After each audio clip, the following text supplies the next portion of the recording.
같이 기도하겠습니다.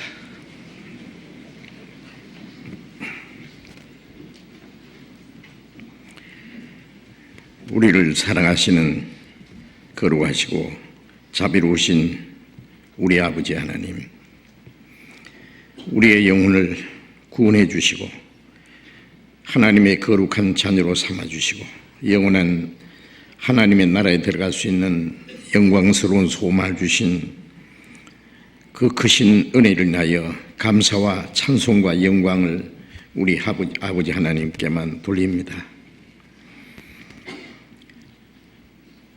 죄 가운데 행하던 저희들, 우리의 악한 행실로 하나님과 원수가 되었던 저희를 대신해서 주 예수님이 죽으시고 그 흘려주신 보배로운 피로 우리의 죄를 영원히 씻어주시고 다시는 심판과 저주를 받지 않게 하신 그 크신 은혜에 감사합니다.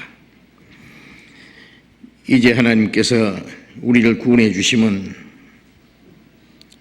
이 땅에 잠깐 있다가 없어질 것을 주시기 위함이 아니요 영원하고 영광스러운 하나님 나라를 기업으로 주시기 함인 줄로 믿습니다.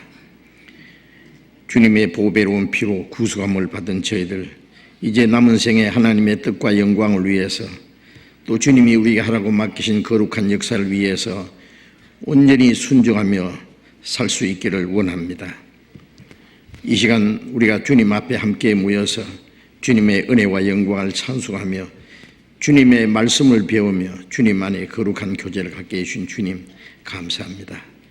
이 시간에도 주님이 우리와 함께 계셔서 여기에 모여있는 우리 각 사람을 굽어 살펴주시고 하나님의 자비로운 손길로 각 사람을 붙들어 주시고 주님의 풍성한 은혜와 사랑으로 채워주시고 또 주님의 말씀으로 우리를 더욱 거룩하게 온전하게 세워주셔서 우리가 하나님의 자녀로 부끄러움이 없이 행하게 해 주옵소서. 행년에 우리 가운데 아직도 하나님의 사랑을 참으로 깨닫지 못한 영혼이 있으면 그 마음을 열어주시고 이 하나님의 크고 놀라운 은혜를 깨달음으로 영원한 생명과 소망을 함께 얻을 수 있도록 인도해 주시옵소서. 이 시간 함께 참여하지 못한 우리 형제 자매들, 병 중에 있는 사람은 속히 건강을 회복시켜 주시고 마음에 시험 받는 사람, 여러 가지 곤란 중에 있는 사람 일일이 보살피시고 합당하신 은혜를 베풀어 주셔서 한 사람도 실족함이 없게 해 주옵소서. 멀리 외국에서 어려운 여건 속에서 신앙생활하며 복음을 전하는 우리 형제들, 주님 말씀과 능력으로 더욱 붙들어 주시고 하나님의 자녀로 담대하게 행하며 주님의 복음을 증거해서 많은 영혼들을 주님 앞으로 인도해서 구원받게 하는 마지막 때 하나님이 원하시는 큰 역사를 능히 이룰 수 있게 해 주옵소서. 이 시간 우리에게 나타내시기 원하시는 주님의 말씀, 주님의 거룩하신 뜻, 하나님의 자녀고 그리스도인 우리들이 마땅히 어떻게 행할 일들을 더욱 가르쳐 주옵소서. 주 예수님 이름으로 기도드렸습니다. 아멘. 시편 교독하겠습니다. 시편 131편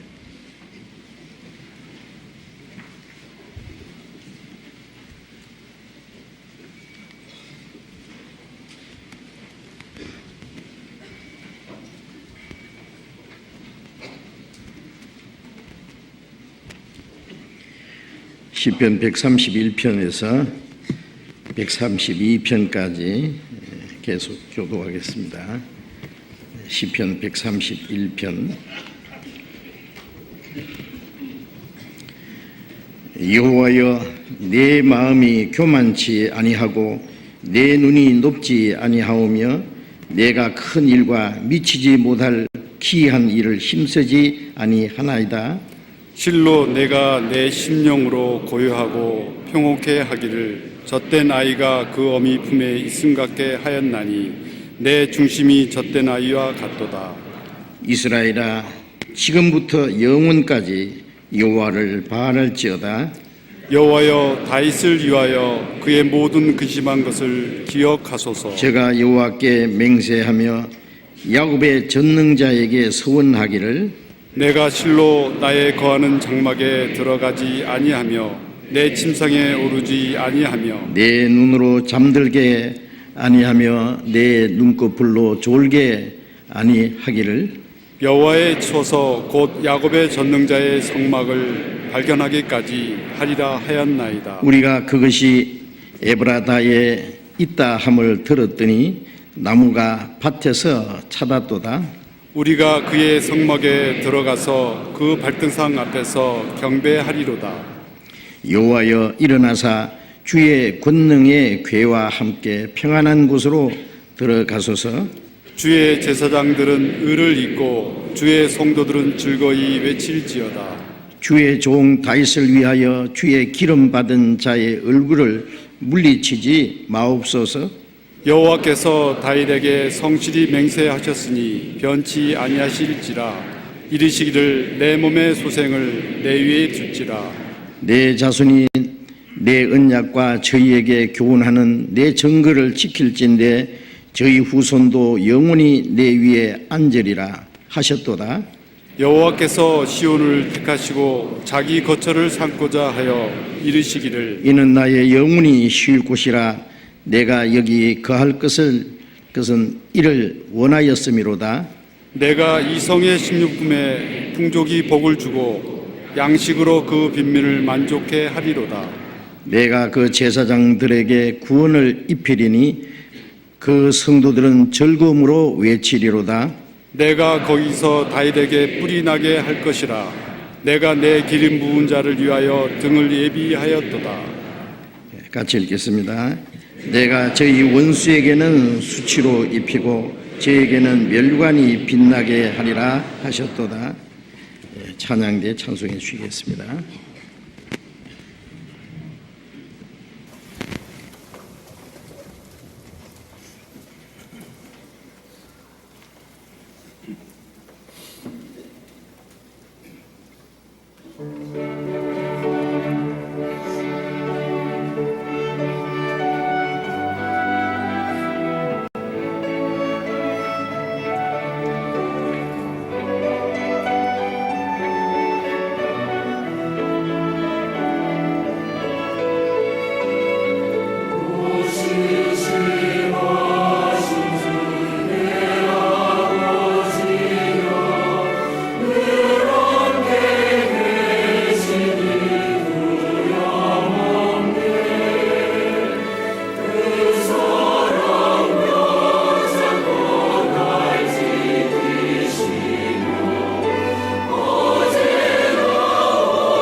오시지라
성경 찾겠습니다.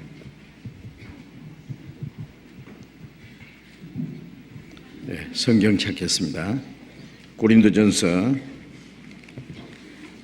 1장 고린도전서 1장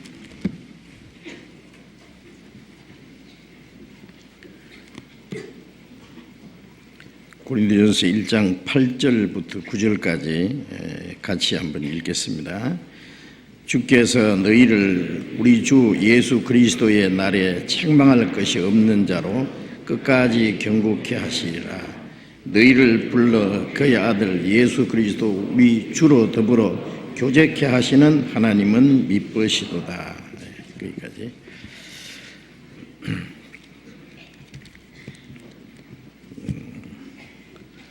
아시는 대로 세상이 점점 요란해지고 또 하루도 안 해도 무슨 일이 일어날지 알 수 없는 무섭고 위험한 일들이 세계 도처에서 또 우리 주변에서 일어나고 있습니다. 문명이 발달되고 과학이 발달되고 지식과 예술이 극도로 발달하고 외형적으로는 잘된 것 같지만은 사람의 마음은 점점 악해지고 싸나워지고 무서워지고 있습니다. 그리고 사람들이 원하는 평화로운 세계는 점점 더 무서운 세상으로 마지막 그 전쟁과 그리고 환란을 행해서 달려가는 것 같은 것을 저희들이 느낍니다. 우리가 그 가운데서 하나님의 은혜를 깨닫고 구원을 받고 거룩하게 구별되어서 이제 주님의 다스리심과 인도하심 안에서 신앙생활을 할 수 있게 된 것은 너무나 큰 은혜와 하나님의 능력이라는 것을 우리가 잘 알고 있습니다.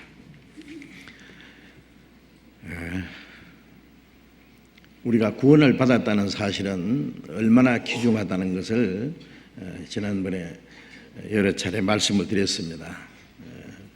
우리가 구원을 받았다, 거듭났다, 영생을 얻었다 하는 그것이 얼마나 귀중한 것인지 하는 것을 우리는 성경을 통해서 배웠고, 또 구원받은 그리스도인의 그 신분이 무엇이며 또 구원받은 하나님의 자녀들은 이제 남은 생애를 어떻게 살아야 할 것인지를 이제 자세히 배워야 할 것입니다. 성경에 말씀하신 대로 구원을 받고 거듭나야만 하나님의 나라에 들어간다고 말씀하셨습니다. 그래서 우리의 구원은 성경대로 하나님이 인정하시는 믿음으로 이루어졌는지 하는 것을 재차 확인해 보고 또 성경 말씀에서 확신을 가져야 될 겁니다. 또 구원받은 그리스도인들은 명실공히 하나님의 자녀로서 그리스도인으로서 합당하게 살아가야 할 겁니다. 말로만 구원을 받았다 그러고 거듭났다 그러면서 생활은 하나님의 자녀라는 신분과 합당치 않게 그리스도인으로서의 합당치 않게 아무렇게나 살아간다면은 누가 그 사람을 보고 그리스도인이라고 하나님의 자녀라고 말할 수 있겠습니까? 예수님 말씀대로 그 열매를 보아 그들을 알리라고 그랬잖아요. 좋은 나무는 좋은 열매를 맺고 못된 나무는 나쁜 열매를 맺는다. 나무를 보아서는 얼른 알 수 없지만은 잠시 후에 열매가 맺히는 걸 보면은 그 나무가 어떤 나무인지 알 수 있는 것처럼 구원을 받은 사람과 받지 않은 사람은 외형적으로 봐서는 우리가 얼른 구별하기 어렵습니다. 또 간증을 들어보면은 아마 한 50%는 알 수 있지만은 나머지는 참으로 그 사람이 구원을 받았는지 하는 것은 그 사람의 남은 생활 속에서 나타나야만 될 겁니다.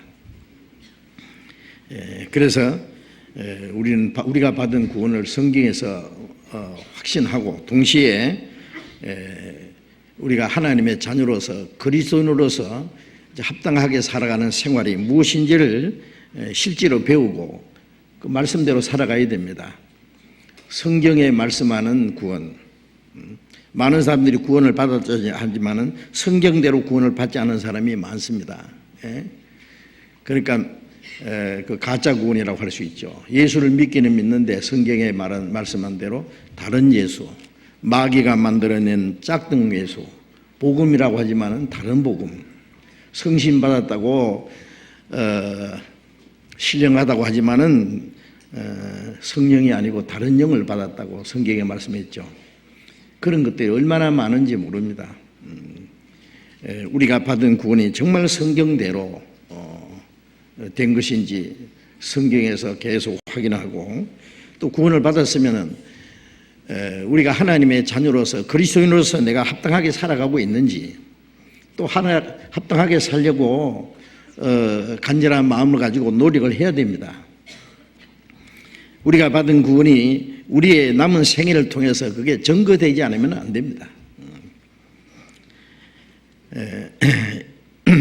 그래서 우리가 받은 구원이 얼마나 귀중한 것인지, 구원받은 그리스도인이 어떻게 살아야 될 것인지 하는 것을 우리가 될 수 있으면 좀 쉽게, 좀 자세히 차근차근하게 배워가려고 합니다. 그러니까 말씀을 배우는 가운데 그냥 듣고 지나쳐 버리지 말고 그 말씀을 자기 마음과 생활 속에 비춰보고 연결시켜야 될 겁니다. 이제 읽은 말씀은 고린도 교회, 즉 구원받은 성도들에게 바울 사도께서 보내신 말씀입니다. 이 말씀은 물론 이 시간 우리에게도 주신 말씀입니다. 구원받은 그리스도인에게 주신 말씀입니다. 8절 보겠습니다. 고린도전서 1장 8절. 주께서 너희를 우리 주 예수 그리스도의 날에 책망할 것이 없는 자로 끝까지 경고케 하시리라. 우리가 구원받을 때는 하나님을 멀리 떠나 이루어져 있고 영혼이 죽어 있고 악한 행실로 하나님과 원수가 되고 하나님의 진노와 심판받을 그 운명에서 무조건적으로 하나님의 사랑과 은혜로 하나님의 능력으로 거기서 건짐을 받았습니다. 하나님이 우리를 구원하신 것은 영원한 하나님의 나라에 인도해서 하나님과 함께 영원히 그 영광 중에 살게 하시기 위한 것이 우리를 구원하신 목적입니다. 첫 번 오신 예수님은 우리 영혼을 구원하시려 십자가에 죽으러 오셨고, 다시 오신 예수님은 구원받은 성도를 그 나라의 영광에 데리고 가시기 위해서 다시 오시는 겁니다. 그래서 여기서 주께서 너희를 우리 주 예수 그리스도의 날에, 그리스도의 날이라고 하는 것은 주님이 재림하시는 날입니다. 고린도전서 15장에 데살로니가전서 4장에 그 외에 많은 말씀 중에 주님이 다시 오시는 날 그리스도 안에서 죽은 자들은 썩지 않을 것으로 다시 살고, 그리고 마지막 살아있는 성도들은 홀연히 변화돼서 그 영광 중에 오시는 주님을 맞이할 것이라고 말씀하고 있습니다. 그래서 그리스도 예수의 날이라고 하는 것은 주님이 다시 오시는 그날입니다. 그날에 책망할 것이 없는 자로 끝까지 경고케 하시리라.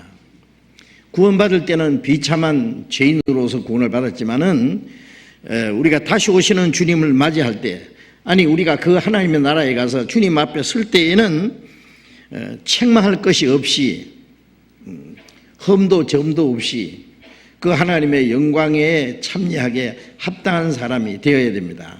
그러니까 구원받은 이후에 이제 우리의 남은 생애는 여러 가지 목적이 있지만 그 중에 하나는 그 하나님의 영광에 들어가기에 합당한 사람으로 준비되기 위해서입니다.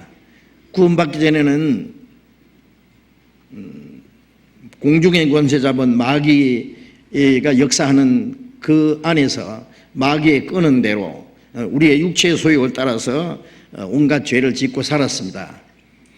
이제 구원받은 이후에는 이제 주님이 우리와 함께 하시고 성령께서 말씀으로 우리의 마음과 생활을 점점 변화시켜서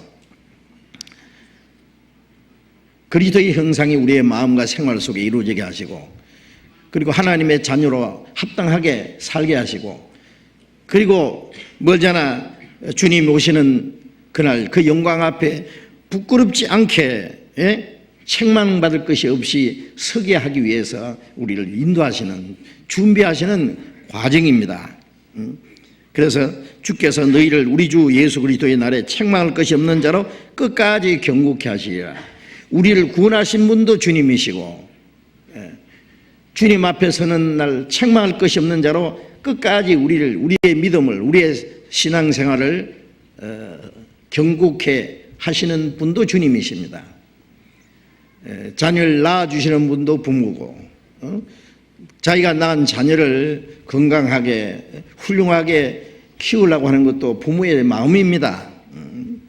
그래서 부모는 자녀를 위해서 온갖 수고와 정성을 아끼지 않고 부모를 훌륭하게 길러서 그 행복하게 살도록, 부모가 훌륭하면은 자녀는 그러니까 부모 못지않게 훌륭하게 살도록 하려는 것이 부모의 뜻입니다. 거기서 계속 자녀를 돌보고 수고해 줄 겁니다. 우리를 구원하신 주님은 구원하시자마자 우리를 버려두시는 것이 아니라 내가 너희를 고아와 같이 버려두지 않는다 그랬잖아요. 하나님 아버지는 우리의 머리털도 다 해신바 되었다 했고, 우리의 모든 생활을 아시고 우리를 다스리십니다. 신앙적으로뿐 아니라 육신적으로도 우리의 모든 삶을 다스려 가시는 분입니다. 그래서 책망할 것이 없는 자로 끝까지 경고케 하시리라.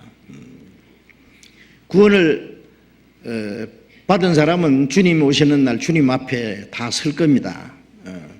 그래서 고린도전서 15장에 보면은 주께서 호령과 천사의 소리와 하나님의 나팔로 오실 때에 마지막 나팔에 순식간에 호련이 다 변하리니, 다라는 말씀은 구원받은 사람은 다, 먼저 죽은 사람은 영광스러운 몸으로 부활하고 살아있는 사람은 호련히 신령한 몸으로 변화돼서 주님을 맞이하게 될 것입니다.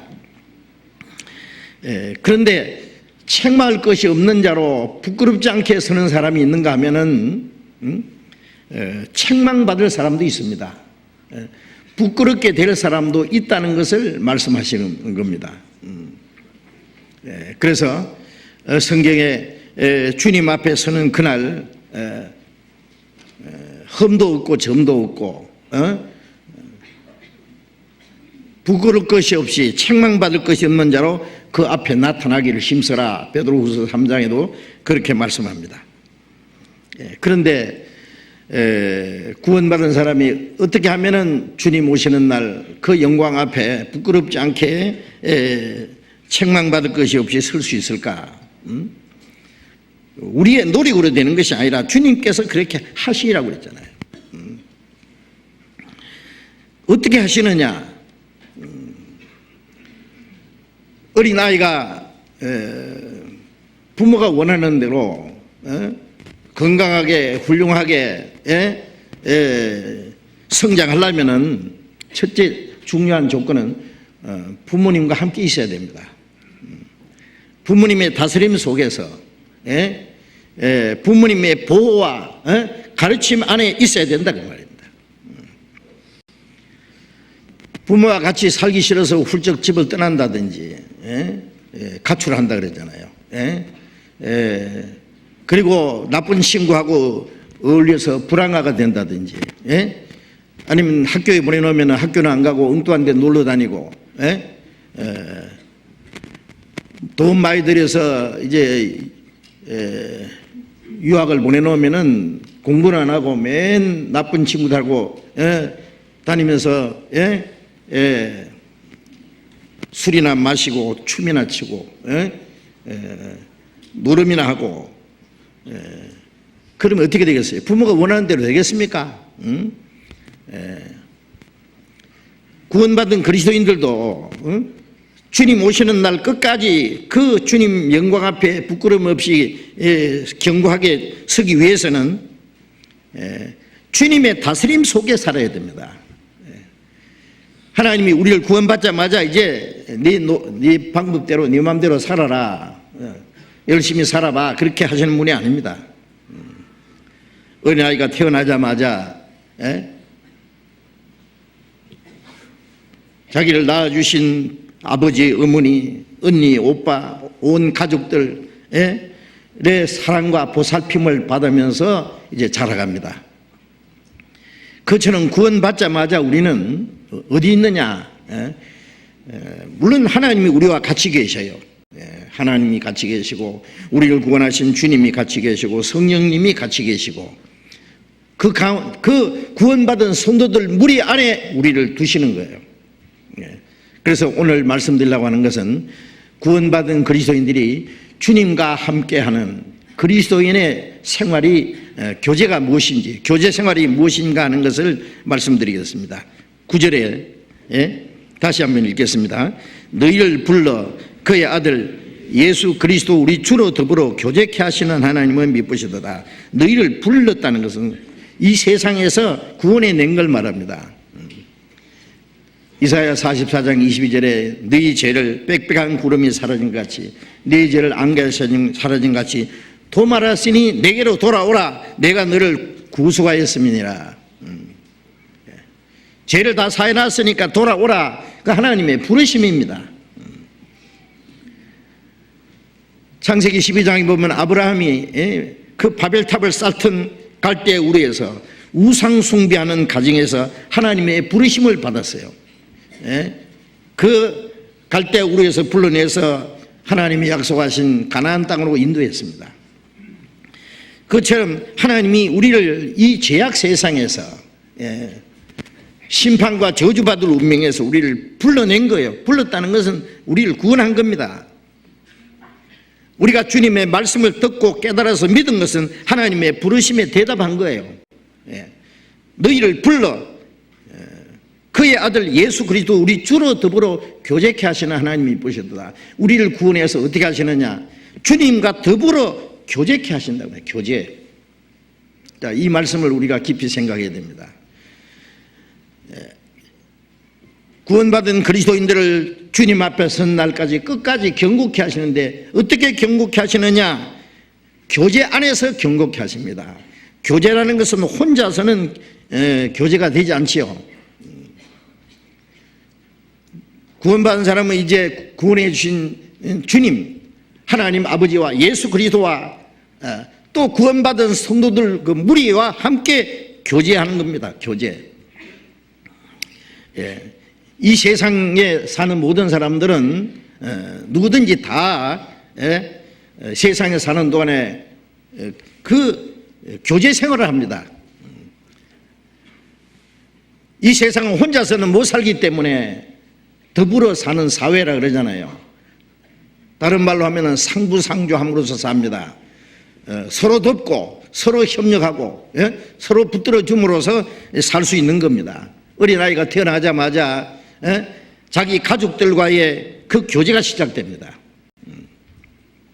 그 교제입니다. 그것이. 학교에 가면은 학우들과의 교제가 있고 직장에 가면은 직장 동료들과의 교제가 있습니다. 또 장사하는 사람은 장사하는 사람끼리, 정치하는 사람은 정치하는 사람끼리, 또 큰 사업하는 사람은 사업하는 사람끼리, 또 학자들은 학자들끼리, 예술가 또 연예인들은 또 같은 일을 하는 사람들끼리의 교제가 있습니다. 부자들은 부자들끼리의 사치스러운 교제가 있을 수 있고 가난한 사람은 가난한 사람끼리의 또 교제가 있습니다. 종교가들도 불교인들은 불교인끼리 또 이슬람 교인들은 또 자기들끼리, 힌두교인들은 자기들끼리, 천주교인들은 천주교인들끼리, 기독교인들은 또 각 교파대로 자기 교단에 안 있는 사람들끼리의 교제가 있습니다. 끼리끼리. 짐승들도 보면은 독수리는 독수리끼리, 물고기는 물고기끼리, 참새는 참새끼리, 종류끼리 그 뭉쳐서 삽니다. 혼자서는 살 수 없기 때문에. 그런데 구원받은 사람들, 구원받자마자 이 세상 사람들과 전혀 다른 새로운 교제가 시작된 거예요. 이 세상 사람들은 자기와 비슷한 사람끼리 이 세상의 어떤 위치와 그 지위에 따라서 그 교제하는 일이 있습니다만은, 그리스도인의 교제는 이 세상의 그런 조건들과는 전혀 다른 그런 모든 조건을 초월한 그런 새로운 교제입니다.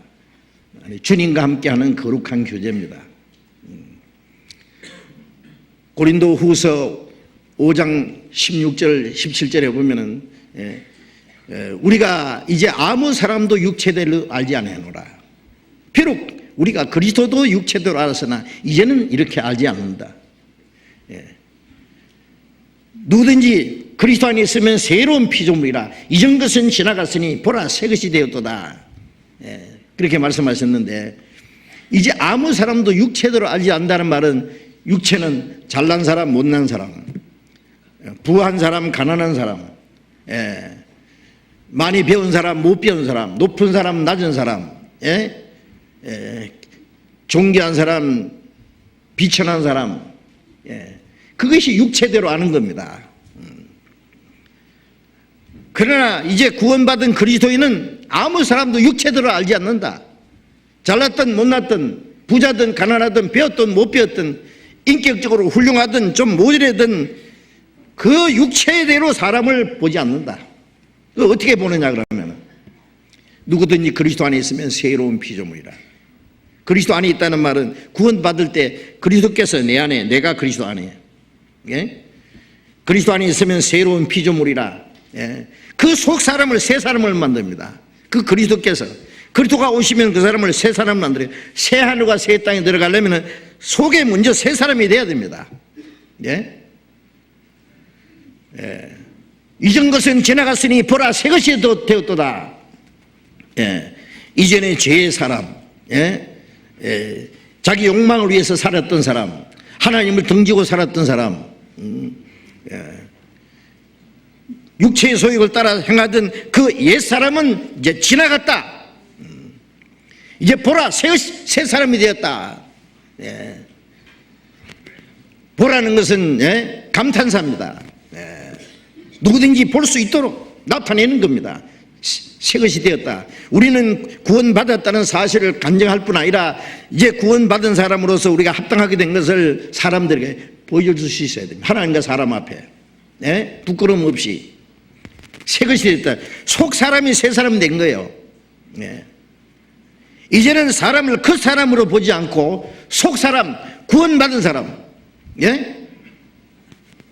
하나님의 자녀로서 하나님의 나라에 들어가기에 합당한 사람이 됐는지 그 속 사람을 보고 우리는 교제하는 겁니다. 교제. 부자든 가난하든 상관없습니다. 못생겼든 무식하든 외형적인 그 모습이 어떻든 상관없습니다. 인종차별도 상관없고, 이제 과거에 그 사람이 어떤 종교를 가졌든 어떤 교파를 가졌든 이제 그걸 우리는 따지지 않습니다. 다만 구원받았다, 그리스도 안에서 새 사람이 되었다는 그 이유 때문에 교제한다 그 말입니다. 이제 하나님 아버지, 한 형제 자매, 영원한 생명과 하나님의 나라에 들어갈 수 있는 동일한 소망을 가졌기 때문에, 하나님의 영광을 위해서 사는 새로운 삶의 목적을 가졌기 때문에 주님과 함께하는 거룩한 교제를 하는 겁니다. 구원받은 사람은 이제 멀잖아. 하나님의 나라에 들어가서 하나님과 함께 영원히 같이 살 사람들입니다. 그렇지 않습니까? 피는 물보다 진하다. 뭐 사실입니다. 한 부모 밑에서 태어난 자녀들은 혈통으로 묶어졌기 때문에 이 세상에 사는 동안에 누구보다도 더 친밀하고 서로 돕고 사는 것이 사실입니다. 그건 당연합니다. 그러나 성령은 피보다 더 귀합니다. 예수 그리스도의 피로 하나님의 생명과 성령으로 거듭난 성도들은 하나님의 자녀로 탄생한 것은 더 귀하고 영원합니다. 혈통은 길어봐야 몇십 년 안에 끝납니다. 천국 가서는 네 가족 내 가족 안 따질 겁니다 아마. 그럼 천국 가서 이 땅에서 구원받은 가족들은 천국 가서도 많이 살고 혼자 구원받고 한 사람은 혼자 천국 가서도 외롭게 살게요? 그런 거 없습니다. 천국 가면은 육신적인 인정은 다 끝납니다. 혈통의 모든 문제는 끝납니다. 그래서 육신적인 혈육은 잠깐이지만은 이제 성령으로 거듭난 그리스도인들의 그 관계는 영원합니다. 천국 가서 영원히 같이 살 사람들은 이 땅에서도 같이 살아야 됩니다. 저는 예수 믿는 사람끼리 싸우는 거 보면 참 이상하게 생각합니다. 똑같이 하나님 믿으면서 기도할 때는 하늘에 계신 우리 아버지여 라고 기도합니다. 하나님이 자기 정말 아버지냐 그 말이에요. 예수님이 말씀하시는데 나의 아버지가 너희 아버지고 너희 아버지가 나의 아버지고 하나님 한 아버지 한 형제 자매라면은 천국 가서 영원히 같이 살 사람들이면은 이 땅에서 서로 사랑하고 서로 협력하고 도와야 될 겁니다. 그런데 서로 원수처럼 대항하고 미워하고 싸우고 기독교인들이 얼마나 많이 서로 죽이기까지 한지 아십니까? 물론 하나님의 자녀가 아니기 때문에 그렇습니다. 하나님의 자녀끼리는 그렇게 싸우지 않습니다. 이 세상에 곧 형제끼리 가족끼리 재산 때문에 싸우는 수도 있지만은 하나님의 자녀는 그렇게 다투어서는 안 될 겁니다. 이제 그리스도인의 교제가 무엇인지 신앙생활은 한마디로 주님과 더불어 교제입니다. 그의 아들 예수 그리스도 우리 주로 더불어 교제케 하시는 하나님은 미쁘시다. 신실하시다.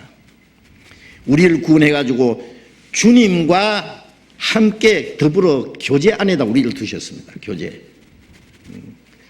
우리가 교회 안에 들어오면은 교제라는 말을 많이 들을 겁니다. 첫 번 듣는 말이 형제 자매라는 말을 들리죠. 처음에는 좀 어색하게 들립니다. 뭐 형제 자매가 뭐냐?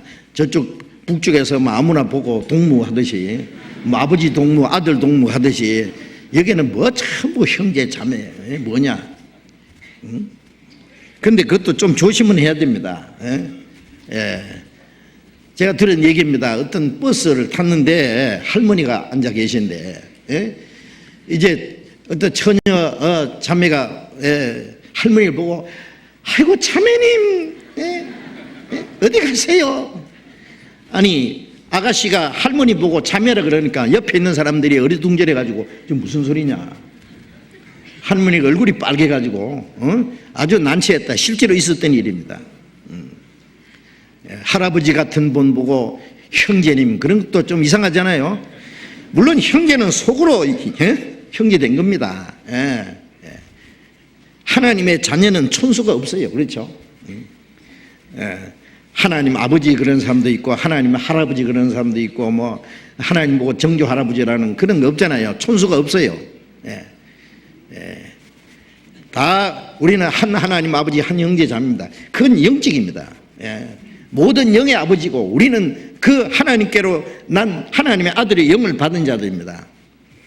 그런데 이제 그 겉으로 그 속으로는 다 하나님 형제 자매는 그보다 더 아름다운 이름은 없습니다. 주님도 우리를 형제라고 부르셨고 거룩하게 하시는 주님과 거룩하게 함을 받은 자들이 하나에서 난지라 우리를 형제라고 부르기를 부끄러워하지 않았다고 그렇게 말씀하셨잖아요. 그 형제라는 말이 어떤 말보다도 참 아름다운 말이고 귀중한 말입니다. 그러나 그걸 사용할 때는 잘 사용해야 됩니다.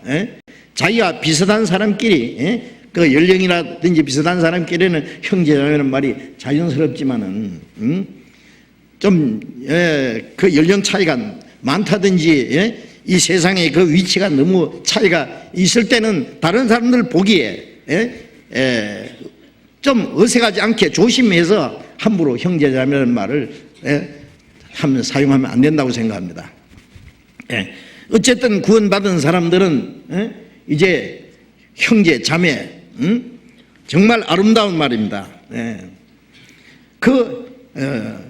형제 자매로서 이제 그 교제가 있습니다.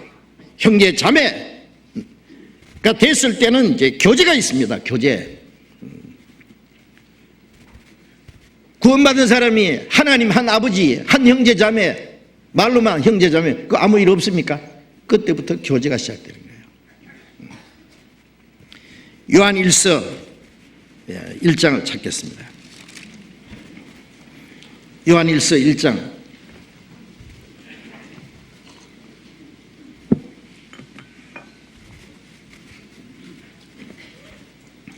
요한 1서 1장 3절 4절을 또 같이 읽겠습니다.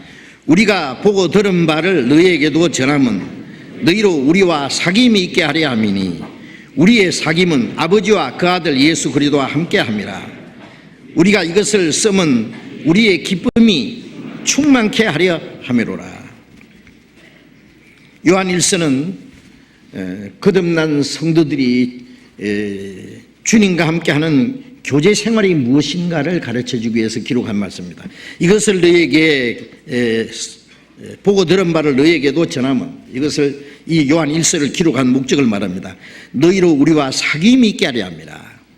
우리의 사귐은, 사귐이라는 말과 교제라는 말, 펠로십이라는 말 같은 말입니다. 사귐은 아버지와 그 아들 예수 그리스도와 함께 합니다. 우리의 교제는 인간적인 교제 아닙니다. 자기 비슷한 사람끼리의 어떤 친교가 아니다 그 말이에요. 우리의 사귐은 아버지와 그 아들 예수 그리스도와 함께하는 교제입니다. 교제의 주인은 하나님과 예수 그리스도, 주님과 함께하는 교제. 우리가 이것을 너희에게 쓰면 우리의 기쁨이 충만케 하려 함이라. 우리가 구원받았기 때문에 기쁘고, 그 다음에 뭐 또 기쁩니까? 다른 영혼이 구원받으면 또 기쁘고, 그 다음에 구원받은 사람끼리 교제 안 하면 기쁩니다. 밖에 가서는 스트레스 받고, 직장에서 상사 눈치 보고, 고달프고 지치고 피곤해도 자기 집에 가면 사랑하는 아내가 있고 남편이 있고 자녀들이 있고 사랑하는 가족도 있을 때 그게 기쁨이 있습니다. 그렇잖아요. 우리가 세상에 우리의 기쁨은 어디 있습니까? 시편에 있는 대로 땅에 있는 성도는 존귀한 자니 나의 모든 즐거움이 저에게 있도다. 땅에 있는 성도들, 구원받은 성도들과 함께하는 교제 안에 우리의 즐거움이, 기쁨이 있습니다. 그 안에. 그러니까 구원받은 사람들이 만나서 뭐 얘기하면은 끝이 없고 시간 가는 줄 모르고 헤어지기 싫고 헤어지면 또 만나고 싶고, 그 이유가 뭡니까? 우리의 마음이 통하고 생각이 같기 때문에 사는 소망이 같고 사는 목적이 같고 가치관이 같고 우리의 하나님 아버지와 우리가 함께하는 그 교제라는 건 거룩한 교제입니다.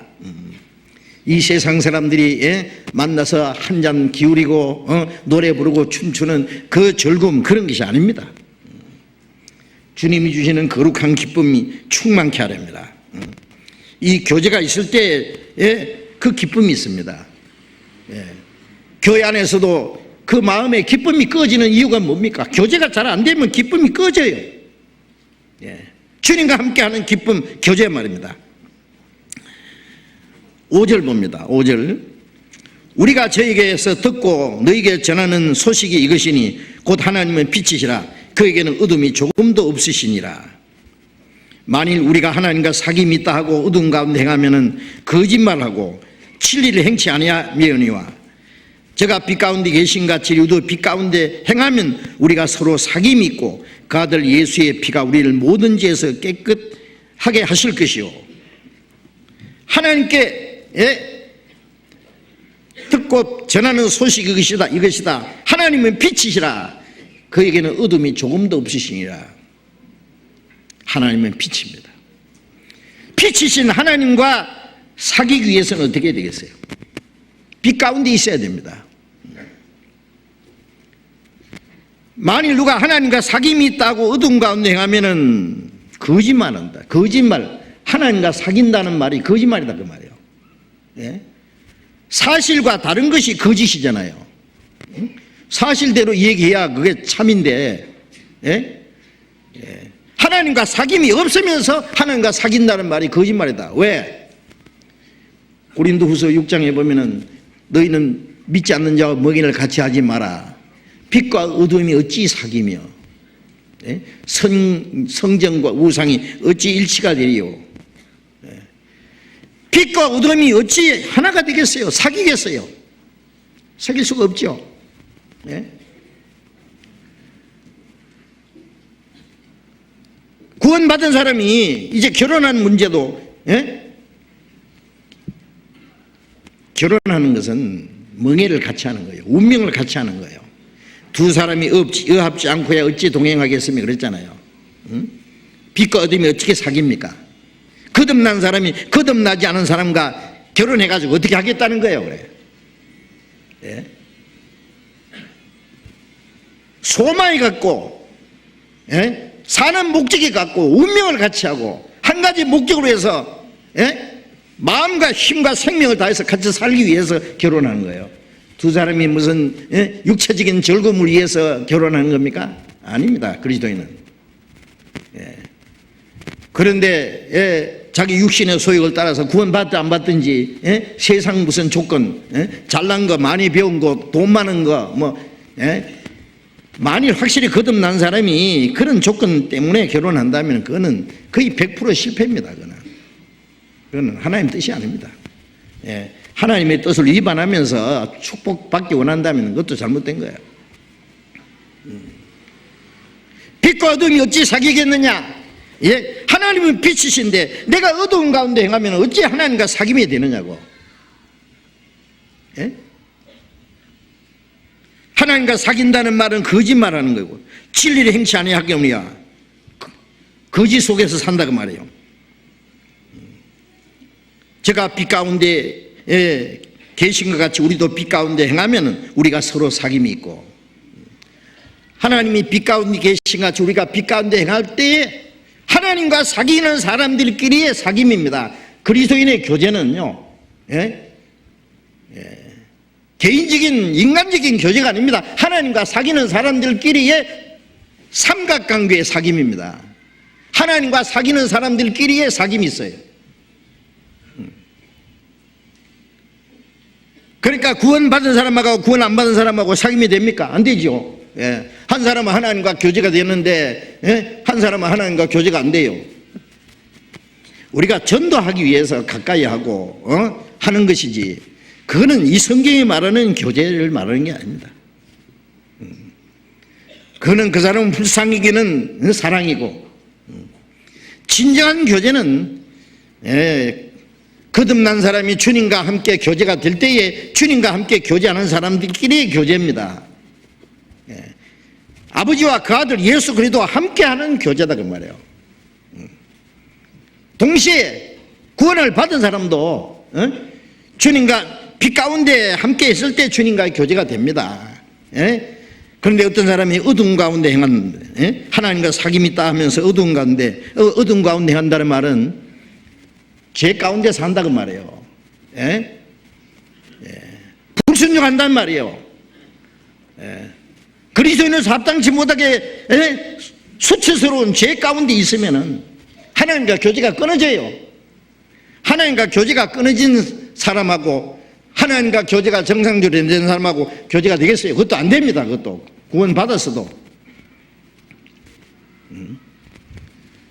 구원을 받았을 뿐 아니라 주님과 정상적인 교제가 이루어지는 사람들끼리 하나님이 빛 가운데 계신 같이 우리도 빛 가운데 행하면은 우리 구원받은 성도들이 더불어 서로 사귐이 있고, 자, 이 교제라는 것이 얼마나 귀중하다는 걸 아셔야 됩니다. 교제라는 것이 뭐 교회 와서 그런 서로 아무개 형제님, 뭐 자매님, 뭐 집사님, 장로님 인사하고 뭐 친하고 뭐 어떻게 지냈습니까? 뭐 다음에 또 만납시다. 뭐 좋습니다만은 그것으로 교제가 끝납니까? 주님과 함께하는 진정한 빛 가운데 주님과 함께하는 교제가 있어야 됩니다. 그게 신앙생활입니다. 그것이 없으면 신앙생활이 아니다 그 말이에요. 그것은. 예?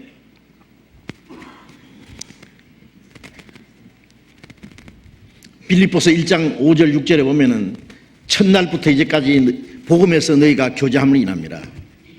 너희 속에 착한 일을 시작하시니가 그리스도의 예수의 날까지 이루실 줄 우리가 확신하노라, 그런 말씀이 있는데, 바울 사도가 빌립보에 가서 복음을 전하는 가운데 제일 먼저 자주장사 루디아라는 자매가 구원을 받았습니다.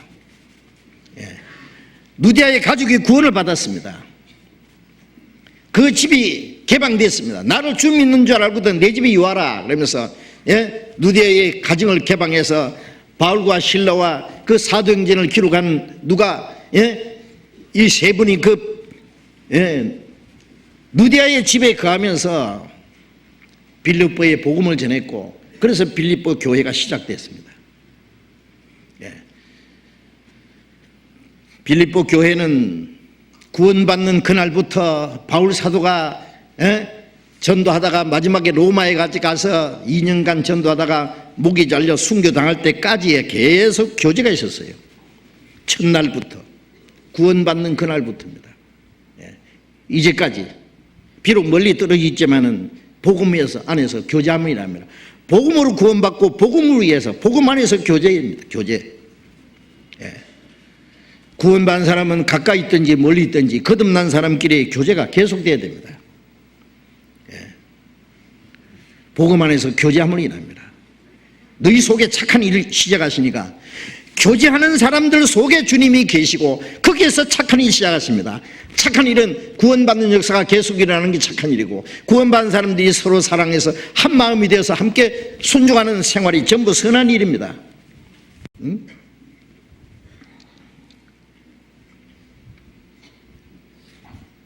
그래서 그리스도인의 생활은 뭐예요? 교제입니다.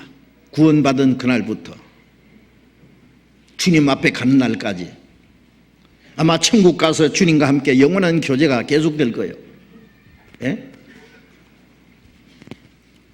시편 133편에 보면은 형제가 연합하여 동거함이 어찌 그리 선하고 아름다운고, 형제가, 구원받은 형제가 연합하여 동거함이 생명과 성령으로 하나 돼가지고 같은 소망으로 같은 삶의 목적으로 연합해서 하나가 되었습니다.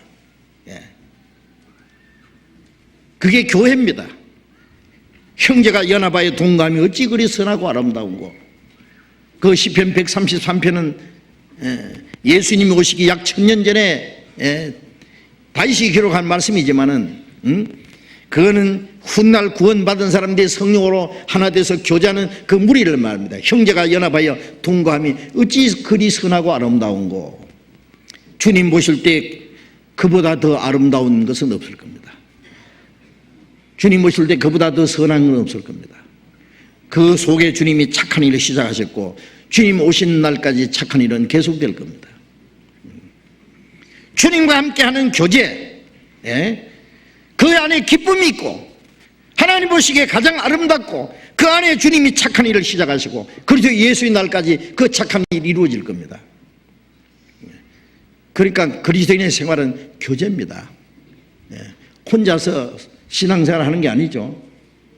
우리가 세상에서도 혼자서 살 수 없잖아요. 저 혼자서 무인도에 가서 살 수 있어요? 그건 짐승과 같이 살 수 있는 몰라도 안 되죠. 구원받은 사람은 이제 구원받은 사람들끼리의 교제가 있어야 돼요. 혼자서는 안 됩니다. 구원받은 사람이 구원 안 받은 사람들 속에 들어가서 무슨 교제가 돼요? 교제를 하려면은 자기가 교제하는 사람이 정말 구원받은 사람인지, 정말 주님을 사랑하는지, 같은 소망을 가지고 같은 삶의 목적을 가지고 주님 뜻대로 살고자 하는 마음이 있는지 교제하는 가운데 그걸 확인해야 됩니다.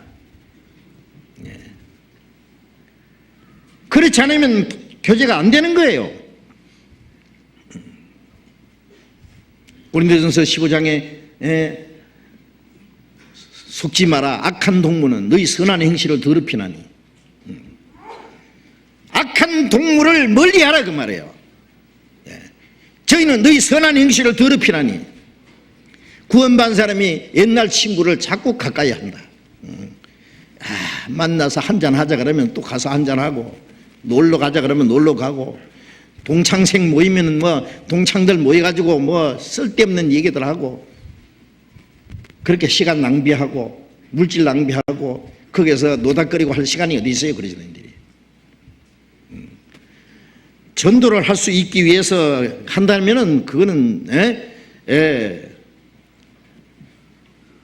그 목적이 있지만은 그렇지 않고 이 세상 친구들은 이제는 멀리 해야 됩니다. 악한 동물은 너희 선한 행실을 더럽힌다는 말씀이 뭐예요? 구원받은 사람이 주님 뜻대로 살고자 하는 그 마음을 흐트려 놓는 거예요. 뭐 세상 친구 만나면은 맨 세상 얘기, 돈 버는 얘기, 시집가고 장가가는 얘기, 자기 자식 얘기, 뭐 좋은 집 샀다는 얘기, 뭐 아니면 죄 짓는 얘기, 잡다한 쓸데없는 얘기. 마음이 상하는 겁니다. 신앙의 손해를 봅니다. 괜히 거짓된 것에서 오염이 될 수도 있습니다. 그 선한 행실을 더럽힌다 그 말이에요.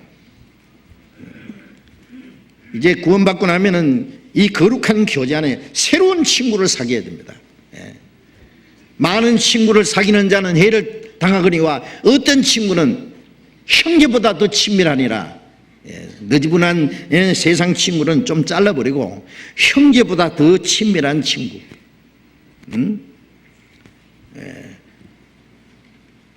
정말 주님 사랑 안에서 서로가 서로를 위해서 죽을 수도 있는 그 귀중한 형제 간의 그 교제가 이루어져야 됩니다. 교제. 그 교제를 위해서는 쓸데없는 교제는 좀 잘라버려야 돼요. 정리를 해야 됩니다.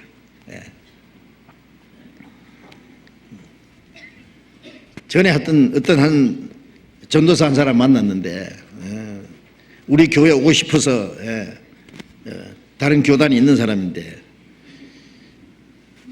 그런데 그 사람하고 이제 얼마간 같이 지냈는데 그 사람 하는 말이 그래요. 자기가 취미가 있는데 무슨 취미냐 하면은 골동품을 모으는 취미가 있다 그러더라고요. 그 돈만 있으면 막 골동품을 사 모은대요. 뭐 몇백 년이 됐는지 모르지만은 아주 골동품 사 모아가지고 자기 집에 꽤 모아놨대요. 그걸 뭐 하느냐 물었더니 밤에 불 다 끄고는 골동품을 다 어루만지면서 몇백 년 전 사람들의 취체를 느낀대요. 그래서 제가 미친 소리 하고 있는 거예요. 그래가지고 어쩌자는 거예요. 몇백 년 전 사람 채취를 느껴가지고 어쩌자는 거예요. 그래. 그리스도인이 그런 거 할 시간에도 있고 그런데 돈을 쓸 시간은 그게 어디 있느냐고. 돈이. 나중에 보니까 아니더라니까. 거짓된 것이 장장 드러났어요. 잘못된 취미도 끊어버려야 됩니다.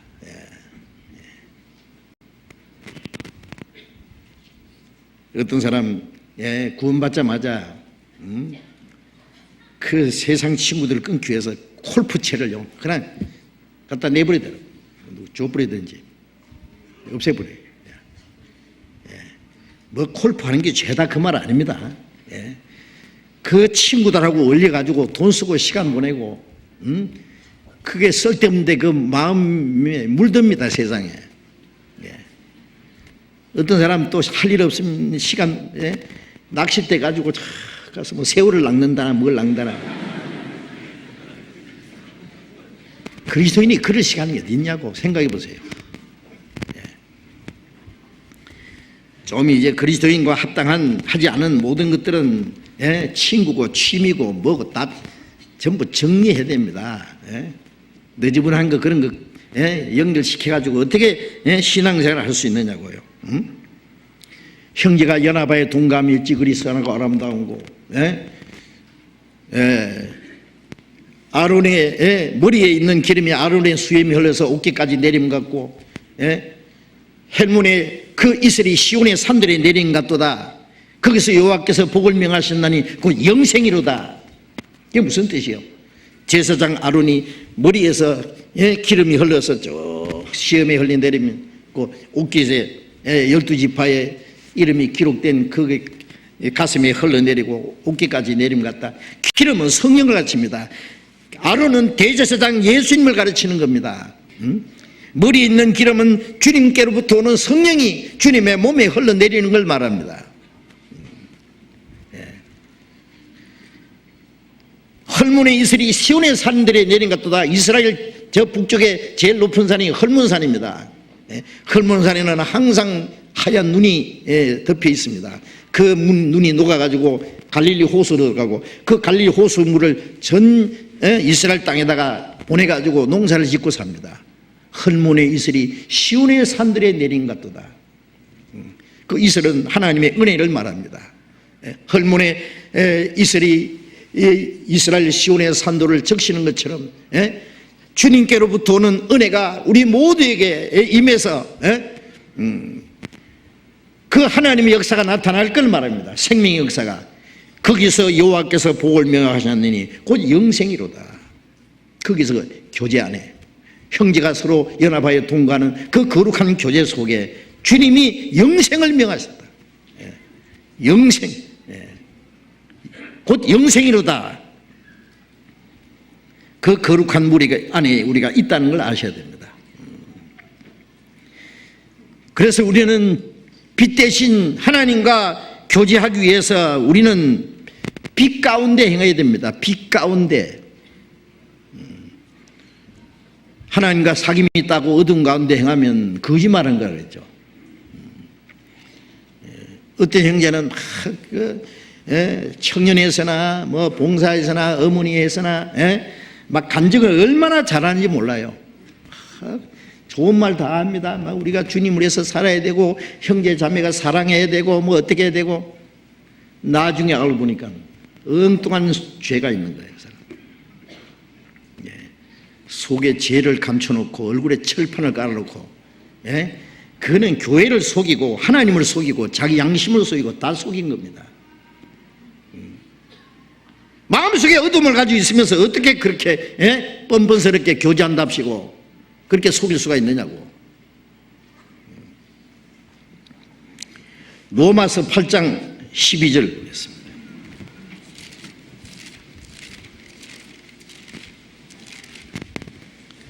로마서 8장 12절.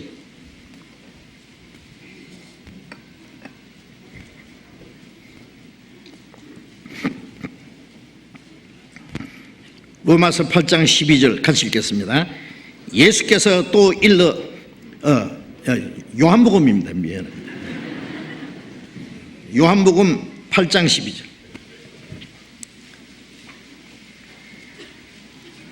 요한복음 8장 12절 같이 읽겠습니다.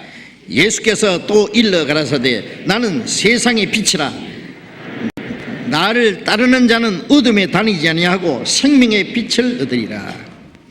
이 말씀은 아침 일찍이 예수님이 예루살렘의 성전에 가서 사람들을 모아놓고 가르치는데 간음 중에 잡힌 여자를 하나 현장에서 잡아가 끌고 와서 쳐 죽이려고 그랬습니다. 예수님께서 죄 없는 자가 먼저 돌로 치라 그러니까 들고 있던 돌멩이를 힘없이 떨어뜨리면서 다 물러갔다 그랬죠. 예수님께서 그 간음 중에 잡힌 여자 율법에 의해서 당장에 돌로 맞아 죽어야 될 그 여자에게 예수님이 나도 너를 정죄하지 않노니. 정죄는 심판입니다. 심판하실 분은 오직 주님밖에 없습니다. 죄 없는 분이, 거룩한 분이. 나도 너를 정죄하지 않는다. 그 말씀은 내가 네 죄 때문에 죽을 테니까 너는 대신 살아라 그거예요. 그냥 죄는 용서 안 됩니다. 죄값이 갚아야 됩니다. 네 죄값은 내가 갚을 테니까 너는 대신 살아라. 나도 너를 정죄하지 않노니 가서 다시는 죄를 범치 말라 하시니라. 그 말씀하실 때 마침 동편에서 해가 뜨고 있었을 겁니다. 예? 예. 예수께서 또 일러 가라사대 나는 세상의 빛이니 나를 따르는 자는 어둠에 다니지 아니하고 생명의 빛을 얻으리라. 구원받기 전에는 우리는 어둠 가운데서 살았습니다.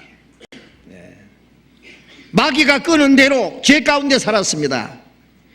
이제 우리가 주님으로 말미암아 죄 사함 받은 사람은 빛이신 주님을 따르기 때문에 나는 세상의 빛이니 나를 따르는 자는 주님과 함께 교제하고 주님을 따르는 사람은 어둠에 다니지 아니하고 생명의 빛을 얻으리라. 예? 다시는 어둠에 다니지 않는다 그 말이에요. 어둠이 우리를 다시 주장하지 못합니다. 생명의 빛을 받았고 우리는 생명의 빛 대신 주님과 함께 교제하는 겁니다. 사도행전 26장을 또 찾겠습니다. 사도행전 26장.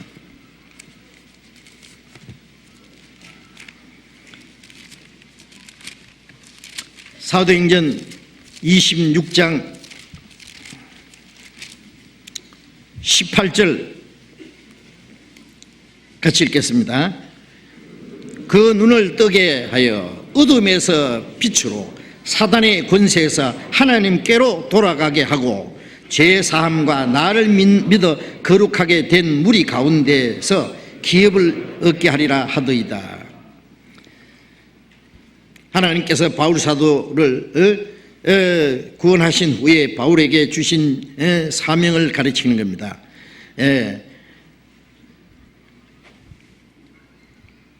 바울 사도를 보내서 이스라엘과 이방인들에게 보내서 그들의 눈을 뜨게 하고 어두운 데서 빛으로, 어둠에서 빛으로.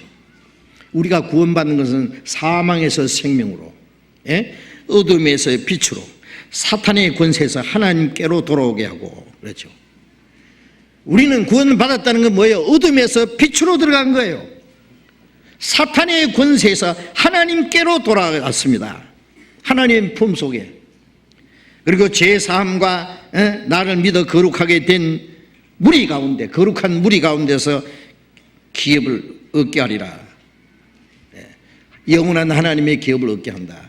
자, 우리는 어둠에서 빛 가운데로 사탄의 권세에서 하나님의 품 속에 들어갔습니다. 어둠에서 빛으로. 다시 어둠에 돌아갈 수 없습니다.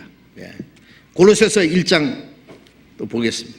골로새 1장 13절, 신약 324페이지 골로새서 1장 13절 14절 같이 읽겠습니다.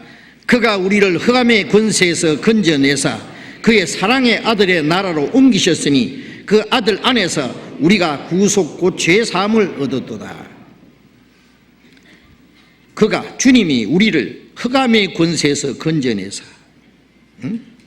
하나님 아버지께서 우리를 흑암의 권세에서 건져내사, 흑암의 권세는 사탄의 권세, 죽음의 권세입니다. 거기서 우리를 건져내사 그의 사랑의 아들의 나라로 옮기셨으니, 빛 가운데로 옮겼습니다. 하나님의 나라는 어둠이 조금도 없습니다. 거기는 해와 달이 필요 없고 등불이 필요 없다 그랬죠. 왜? 거기는 밤이 없다, 어둠이 없습니다. 그의 사랑의 아들의 나라로 옮기셨으니, 우리가 이 땅에 살지만 우리는 벌써 하나님 나라로 우리의 위치가 옮겨진 겁니다. 그 아들 안에서 우리가 구속 곧 죄사함을 얻었도다. 예수 그리스도 안에서 구속함을 얻었다, 죄사함을 얻었다. 죄사함을 얻은 사람은 흑암의 권세에서 건져낸 겁니다. 흑암의 권세에서. 베드로전서 2장 9절에 보면은 너희를 어두운 데서 불러내어 그의 기이한 빛에 들어가게 하셨다 그랬어요. 어둠에서 우리를 불러내어 하나님의 기이한 빛으로 들어가게 하신다. 들어가게 하신 아름다운 덕을 선전하게 하랍니다. 그렇게 말씀했습니다. 에베소서 또 5장을 찾겠습니다. 에베소서 5장 에베소서 5장 8절 9절, 신약 315페이지 에베소서 5장 8절 9절 같이 읽겠습니다. 너희가 전에는 어둠이더니 이제는 주 안에서 빛이라. 빛의 자녀들처럼 행하라. 빛의 열매는 모든 착함과 의로움과 진실함에 있느니라. 너희가 전에는 어둠이더니, 전에는 구원받기 전에는 어둠이더니 이제는 주 안에서 빛이라. 구원받은 이후에 이제는, 전에는, 이제는 다르잖아요. 주 안에서 빛이라. 빛의 자녀들처럼 행하라. 마태복음 5장에도 예수님이 그러셨죠. 너희는 세상의 빛이라. 하나님은 빛이십니다. 우리는 주님의 빛을 받아서 우리도 빛이 됐습니다. 빛의 자녀들처럼 행하라. 우리는 빛의 아들들입니다. 빛의 자녀들처럼 행하라. 빛 가운데서 행하라 그 말이에요. 다시는 어두운 가운데 행할 수 없습니다. 빛의 열매는 모든 착함과 의로움과 진실함에 있나이다. 빛은 뭐예요? 빛 가운데 행한다는 것은 착함과 의로움과 진실함에 있나이다. 어둠은 뭐예요? 어둠은 어둠은 숨은 죄를 말합니다. 더러운 걸 말합니다. 수치스러운 거, 부끄러운 거, 속이는 거, 거짓된 거, 그 모든 게 어둠입니다. 이 세상은 어둠의 권세를 잡은 마귀에게 속해 있습니다. 우리는 어둠에서 건져냈습니다. 빛 가운데로 인도했습니다. 이제는 우리는 빛의 아들이 됐습니다. 빛의 자녀들처럼 살아야 됩니다. 빛의 열매는 착함과 의로움과 진실함이 있습니다. 진실함. 착함과 의로움과 진실함. 그는 빛 가운데 행할 때에 나타나는 열매입니다. 11절 12절 또 같이 읽읍시다. 너희는 열매 없는 어두움의 일에 참여하지 말고 도리어 책망하라. 저희의 은밀히 행하는 것들은 말하기도 부끄러움이니라. 너희는 열매 없는 어둠의 일에 참여하지 말고, 우리는 빛의 열매를 맺어야 되죠. 착함과 의로움과 진실한 빛의 열매를 맺어야 되는데 어두운 가운데 행하면 열매를 맺을 수 없잖아요. 열매 없는 어둠의 일에 참여하지 말고 도리어 책망하라. 우리는 빛 가운데 행해야 됩니다.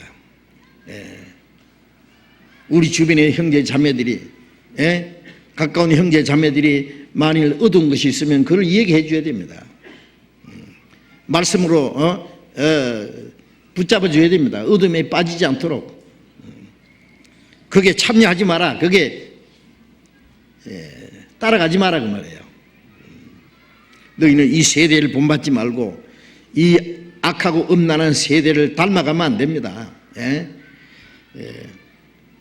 참여하지 말고 도리어 책망하라. 저희의 은밀히 행하는 것들은 말하기도 부끄러움이니라. 그렇죠. 어두운 가운데 행하는 자들은요, 그 부끄러운 죄, 숨은 죄, 수치스러운 죄 말하기도 부끄럽죠. 그리스도인들은 하나님 앞에서, 형제 자매들 앞에서 부끄러움이 없이 빛 가운데 행해야 될 것을 말씀하고 있습니다. 우리를 어두운 권세에서 건져내서 하나님의 그 빛 가운데로 우리를 끌어올렸습니다.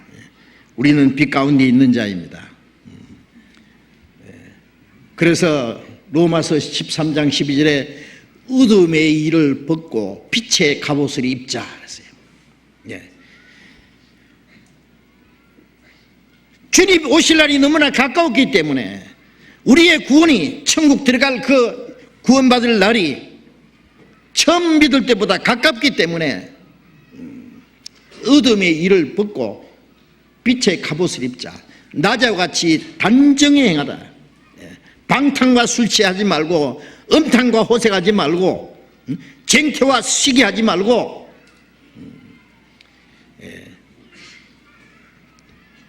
낮에와 같이 단정히 행해야 돼요. 단정히.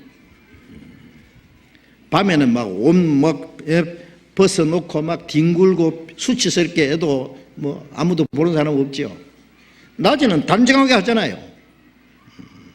우리 그리스도인들은 마음과 생활을 항상 낮에와 같이 단정히 행해야 될 것을 말씀합니다. 어두운 가운데 행하는 자들은 장차 영원한 어두움 가운데로 쫓겨 들어갈 겁니다.